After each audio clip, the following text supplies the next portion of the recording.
Lu Sheng unleashes a devastating punch but stops short, sending a massive shockwave that blows Haiji Dao backward. The older warrior uses his large sword to anchor himself against the overwhelming force. Lu Sheng stands completely unfazed by the exchange. Haiji Dao is unable to comprehend the immense power he just witnessed. Ao Nong Turing watches the outcome in stunned silence. The elf prodigy is terrified. He reflects that while he knew the power gap would be absurd, he never imagined the result would be this extreme. Ao Nong Turing notes that even the mere aftershocks were unbearable, shuddering at the terrifying thought of what would have happened if Lu Sheng hadn't held back. Haiji Dao realizes that Lu Sheng deliberately stopped his attack out of fear of killing him with a single punch. Haiji Dao notes the dark irony of the situation, recognizing that his own ultimate, full-strength slash was less powerful than Lu Sheng simply halting his strike. Haiji Dao was further humbled by the realization that Lu Sheng achieved this overwhelming dominance without even using his true trump card, the Law of Thunder. Despite his absolute victory, Lu Sheng is disappointed. He thinks that he was very close to advancing his punch technique to the 6th realm, but will have to wait for his next breakthrough. He notes that his comprehension of the 5 seasons punch has reached the absolute limit of the 5th realm, requiring just a little more effort to cross the final threshold. Lu Sheng considers that he could easily achieve the breakthrough by throwing a full-strength punch in the real world, but hesitates due to the severe consequences. He concludes that a full-power strike would not only destroy the heavily reinforced cultivation space, but would also instantly obliterate Haiji Dao. Lu Sheng reflects on his own strength. He realizes that having the power to effortlessly annihilate a level 13 expert before even reaching the 6th realm means his stellar law is far more powerful than he initially thought. He deduces that Haiji Dao's law is related to withering, giving Lu Sheng a natural and overwhelming advantage in their matchup. Lu Sheng asks the two humbled warriors what their plans are now. Haiji Dao admits that Lu Sheng no longer needs to participate in any special training. Lu Sheng accepts this without argument, telling them to continue practicing on their own as he leaves. Lu Sheng reflects on his future, eagerly anticipating his arrival in the celestial serpent galaxy, realizing that the current 100 great star regions are now too small to contain his growing power and ambition.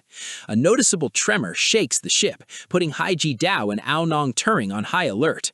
The tension fades as Ao Nong Turing notes that the oppressive aura outside has vanished. He announces that they have finally crossed safely out of the outer space battlefield. Lu Sheng wonders how they managed to escape so quickly and questions what exactly happened with the Lord of Oblivion. Far away, Saya stands silently, dressed in an elegant, high-ranking military-style coat belonging to his family. He has reclaimed the luxurious and imposing appearance befitting the former young master of the Liars family. However, despite his regal attire, Saya is overwhelmed with deep anxiety and unease. His twin sister, Pai Shou, presses him for a decision, reminding him that the succession banquet begins in just 10 minutes. Saya is fully aware of what waits on the other side. Overcome with hesitation, he admits that he doesn't know if he can go through with it. Within a massive, luxurious mansion nestled in a lush forest on planet Merdona, the ancestral homeland of the Liars family, Saya finds himself paralyzed by fear. Although he successfully made the journey back, he lacks the courage to leave his secure room. Pai Shou points out that the Liars family still doesn't know he has arrived, meaning he is safe for the moment. However, she challenges his cowardice, asking what good it will do to keep hiding. Pai Shou issues a harsh reality check. She reminds him that the Liars family's power and influence span across multiple star regions, making it impossible for him to simply run away and avoid their pursuit forever. Pai Shou lays out his only two realistic options. She explains that he must either flee across 10 star regions to hide under a fake name forever, or build a force even greater than the Liars family to return and conquer them all. Overwhelmed by the extreme nature of these choices, Saya tells her to stop talking. Saya rationalizes that a single person toppling an ancient business empire is a plot meant for fantasy novels. Accepting reality, he finally gathers his courage and declares that he will attend the banquet.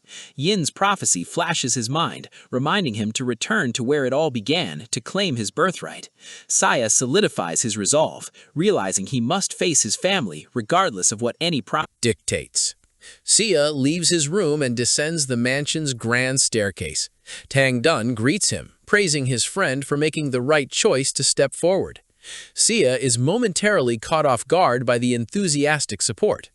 Desperate for an edge, Sia demands to know if Tang Dun has uncovered some secret advantage or hidden knowledge about the situation. Tang Dun admits that he simply wants to try the luxurious banquet food and was worried he'd miss it if Sia stayed hidden. Sia's excitement instantly deflates at his friend's entirely food-driven motivation. Meanwhile, in the bustling banquet hall, the lavish room is packed with elegantly dressed nobles. President Hobart makes his entrance, drawing the attention and respectful greetings of the attendees. Guests gossip among themselves, discussing the death of the Larcia's family patriarch 6 months ago. They note that tonight's banquet will officially decide the new heir, and that Wells is currently the undeniable frontrunner. Wells introduces his fiancée, Mei Fu, to President Hobart. President Hobart flatters Mei Fu, claiming her beauty outshines the stars. Wells acknowledges President Hobart's role in his success, admitting that he could not have secured his current position of power so easily without the president's corrupt support. President Hobart politely replies that he is always happy to support energetic young people who have a promising future. Hobart excuses himself, claiming he needs to speak with the president of the Obsidian Star region. Mei Fu remarks to Wells that the president's attitude seems rather ambiguous and non-committal. Wells explains that Hobart is a cunning old fox who avoids risky bets, only supporting Wells because he is the current presumptive heir. He adds that if a stronger candidate appeared, Hobart would abandon him without a second thought.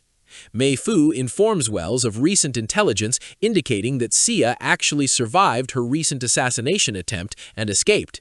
Unfazed, Wells reveals he already knows that the Bayueshu family intervened to take Sia away, but asks Mei Fu if she really believes they intend to help him.